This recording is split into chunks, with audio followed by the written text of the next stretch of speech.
If you want to enable, disable, and use predictive text on your Android phone, here's how to do that. So for now, my phone doesn't have any predictive text enabled. So let's see how it looks like. Let's summon our keyboard and let's try and type something. For example, hello. As you see, I'm making it with mistakes and nothing pops up. So we are all alone with our grammatical mistakes. And how do we fix that?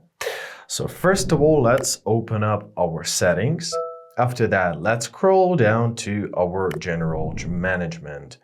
After that, tap on your Samsung keyboard settings. It may be Samsung's. If you're using Samsung, most likely it's going to be Gboard. It doesn't really matter. So let's tap here and locate your predictive text option.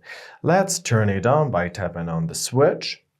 You can choose auto replace option with English, suggest corrections with English or whichever language you are using. And now let's try and type something. Once again, let's summon our keyboard and let's start typing hello, how are you with mistakes.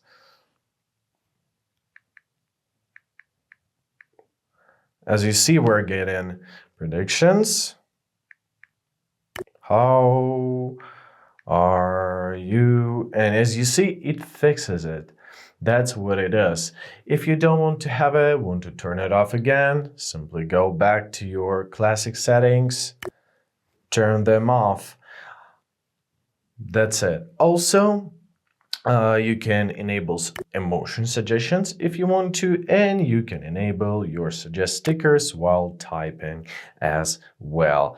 And basically, that's it.